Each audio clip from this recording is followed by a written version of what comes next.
I'm thinking of replacing these gaskets also, but I have to reach bolts on those bypass valves. There are 2 of them and each is held by 2 bolts. Those check valves, it's a little bit hard to reach. It's not very hard to remove, but hard to reach, so wish me good luck. I have already removed one of the bolt, and this is just going by feel. There is no way, no place to put your hand or anything.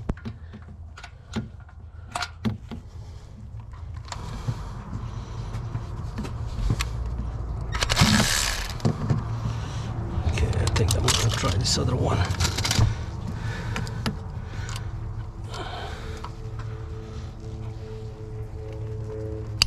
Okay, got it.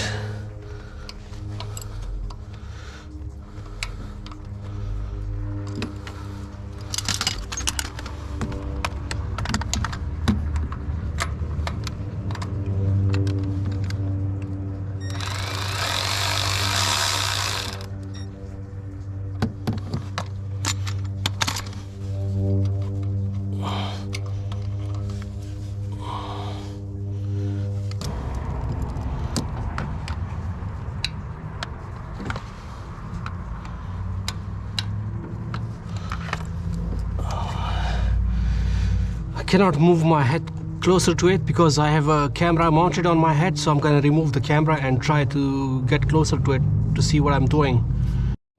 Okay guys, I was able to remove this one. I had to remove the camera because I couldn't see anything, but this one should be easy.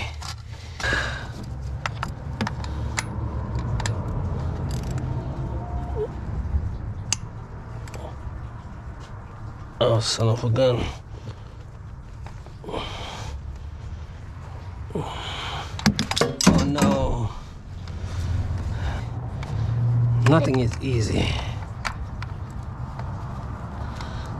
Okay.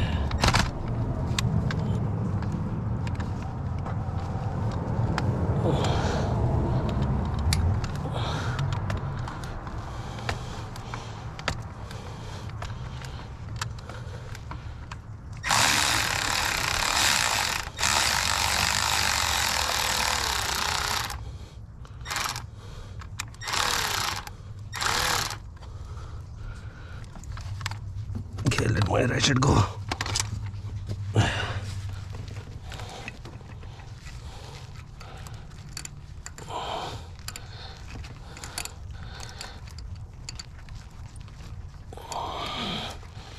Whoa. Okay, removing those 4 bolts was fun. Let's disconnect this hose now.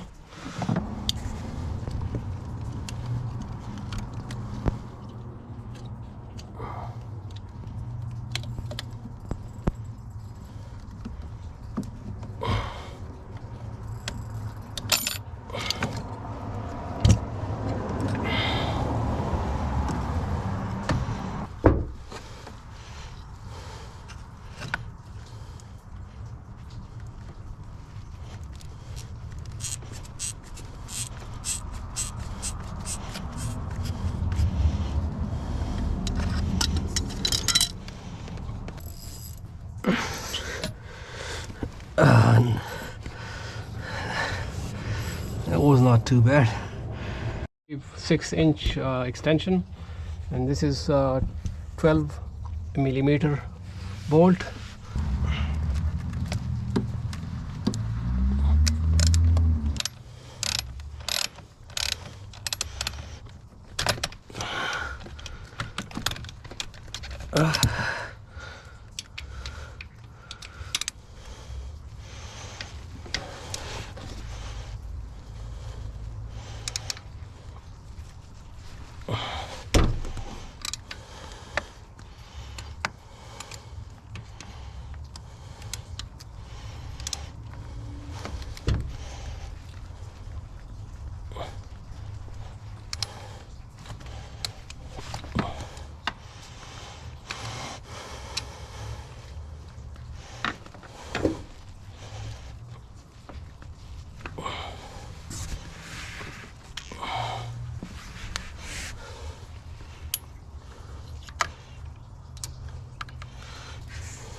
Okay guys, this one is finally out. You guys can see it has 2 bolts on each side, and there are washers on this thing,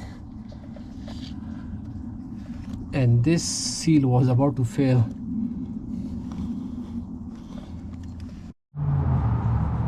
And how to tell if this seal was failing? You guys hopefully can see it was like kind of swollen over here. This was going to fail pretty soon in future. Now plug those 2 holes with the cloth. Make sure you guys plug it properly, and then clean the surrounding place with brake cleaner or whatever you guys recommend. And you guys also need to replace those metal gaskets, but I don't have any, so I'm just gonna stick with the old one.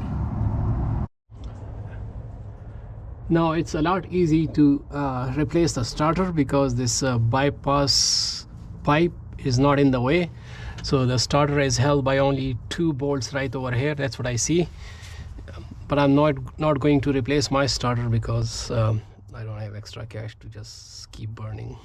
So now let's put everything back together. I washed this thoroughly and I cleaned it, and I hit it with 2500 grit wet sandpaper, and it's very smooth now. So this is the gasket, part number 16341-50020. And if you guys are doing front and rear, you guys would need 4. If you guys just doing the front or the rear, then you guys would need 2.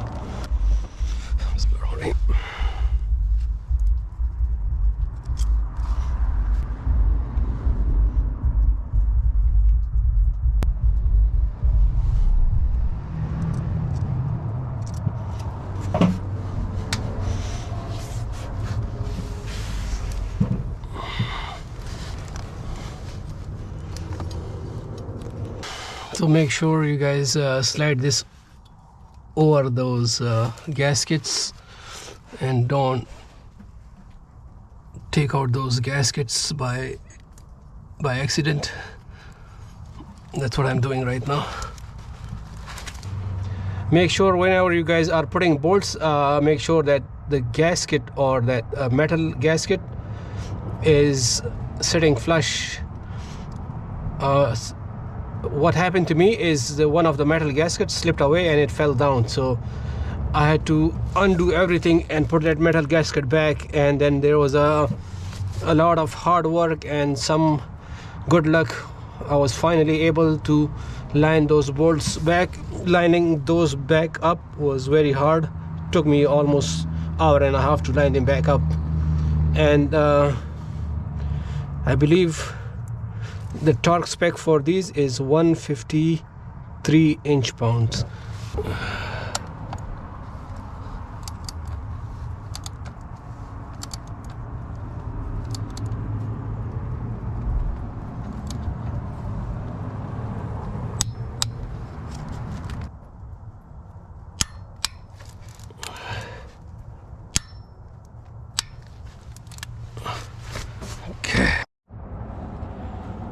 Okay, so let's put this thing back together.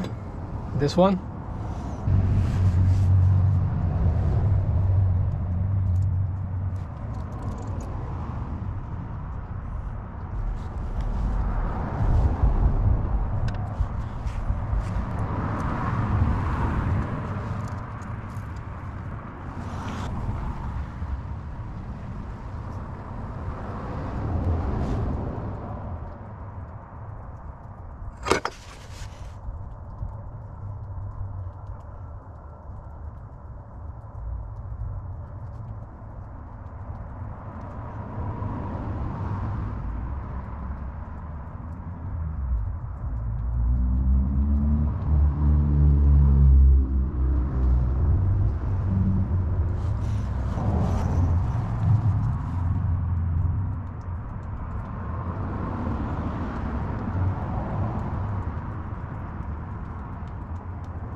Okay, so all these 4 nuts, the torque spec is 13 foot-pounds, which is 156 inch-pounds. And this, I'm not sure how much is this, but I'm gonna torque these to 13 foot-pounds also.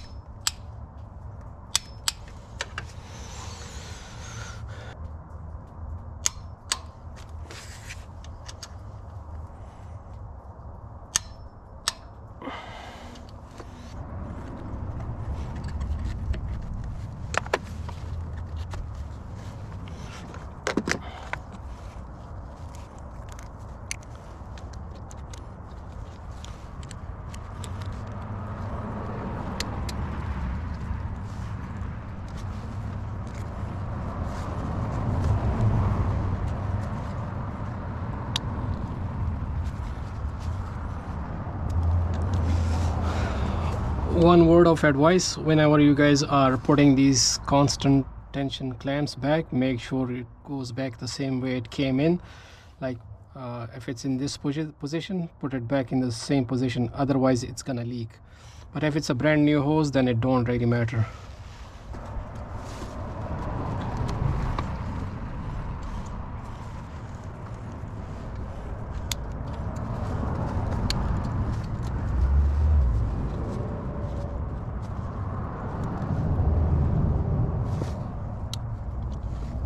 Okay guys, I received some of the parts after 10 days. I ordered 2 connectors. This is a 3-prong female connector, the part number of which I'm gonna share on the screen. And this is 2-prong female connector.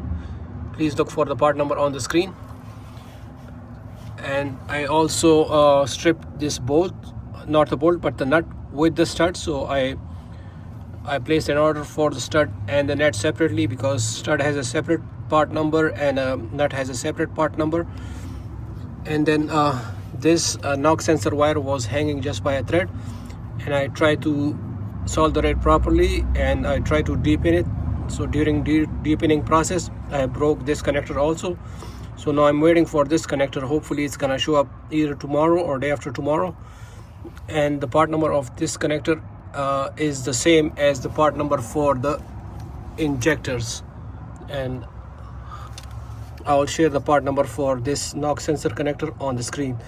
So if you guys buy this connector, keep it in your toolbox regardless. So in case if you guys break the connector for the injector, you guys can use the same connector. And these are the old connectors. They were very brittle. Even during the pinning process, they were like shattering in tiny pieces. Today I finally received the last connector that I was waiting for. It is the connector for the knock sensor. There are 2 knock sensors, one on each bank, and both have the same connector. So this is the non-OEM connector and this is the OEM connector. When you guys receive a non-OEM connector with the wire, it's very easy to remove the wire from it. All you gotta do is to pry this cap. Hopefully you guys can see, pry this cap with a tip of a flathead screwdriver, which is a very thin tip. And once you guys pry this out, it will need a little bit of force, so it's not gonna be that easy. And then if you guys can see over here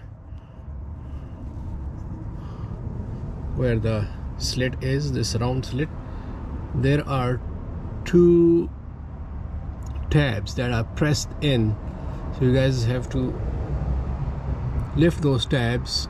Once you guys lift the tab with a tiny flathead screwdriver, then you guys will be able to remove the wire from it. Hold me.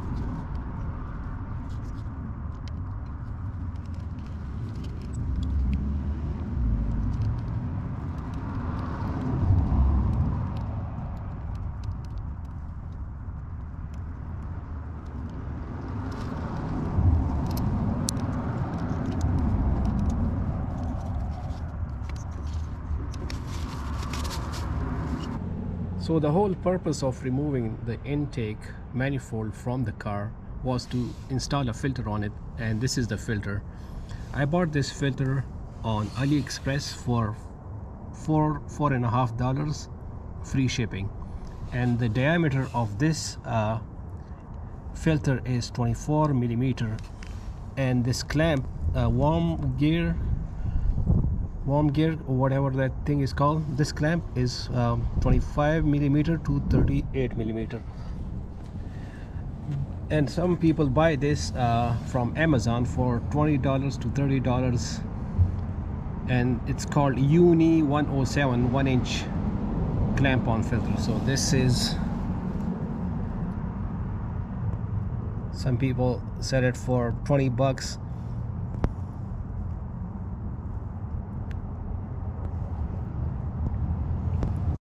Part number for this hose is right here, 17342-50180.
Now the only thing we need to do is to put the intake manifold. Make sure you guys plug in all the harnesses, this one, that one, and this one, and there is one below that is for the knock sensor, and there is one on this side that is also for the knock sensor.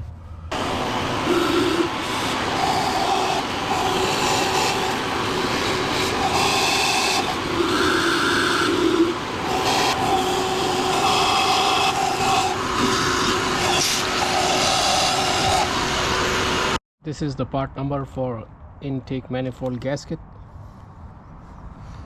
It's the same part number for both sides.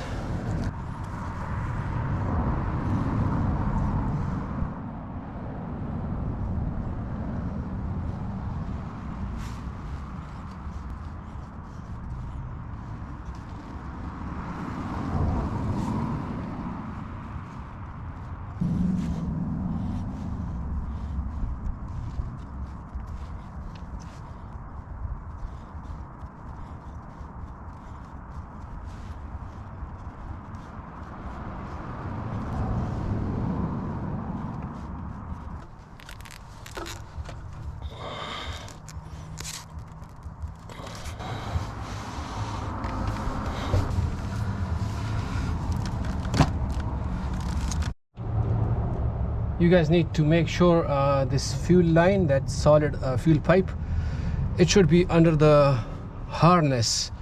It's not gonna sit, so make sure this is under the harness, and then try to line it up with the studs. This thing is gonna give you guys a little bit hard time, so what you guys need to do is to zip tie the wires away. Look at these, put zip ties on it so I won't have any interference whenever I'm putting the intake back. I did the same thing on this side. You guys can see I put zip ties on all the wiring, and now everything is good. Okay, out of all these bolts, this is the only bolt that I was afraid of, and it really took me, my finger on it, took me 10 minutes to bolt this down. was not lining up. Use a magnet tool to lower all the bolts and nuts to its relevant holes and studs, and then start using a torque wrench and torque them down to 13 foot-pounds or 156 inch-pounds. All the intake manifold bolts are torqued. Now I'm gonna move to injector nuts. The torque for these two nuts on each side is 15 foot-pounds or 180 inch-pounds.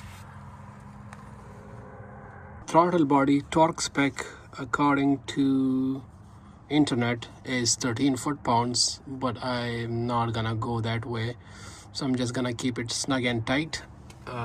Do not forget to connect your throttle body to the water pump right over here, and also do not forget to connect this hose for the coolant.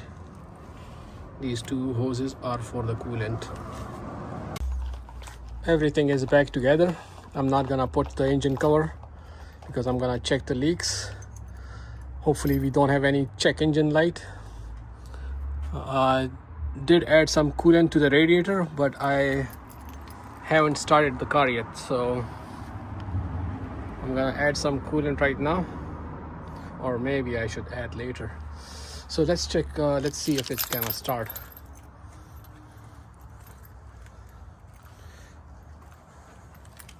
Moment of truth.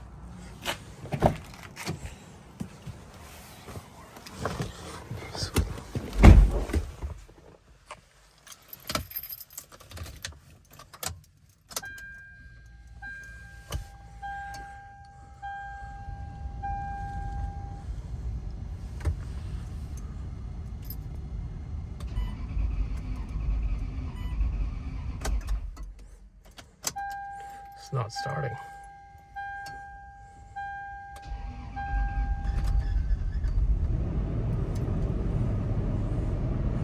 Nice. No check engine light. Let's look for any fuel leaks.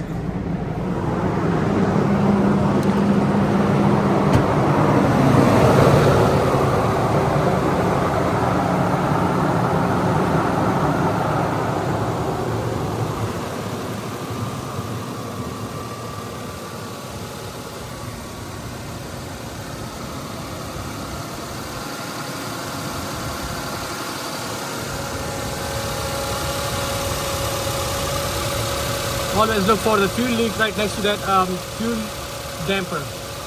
There's always leak over there if it's not tied properly.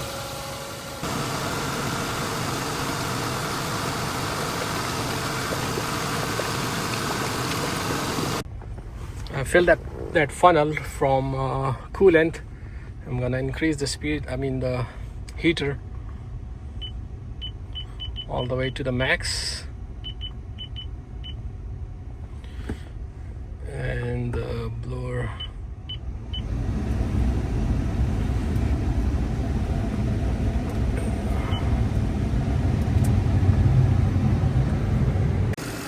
One most important thing you guys must remember: once the engine cools down, check the coolant level in this container. If it's not on the correct mark, add some more coolant to it. Keep checking it for at least 3 days. After 3 days, if it's still losing coolant from here, it means there's a leak somewhere.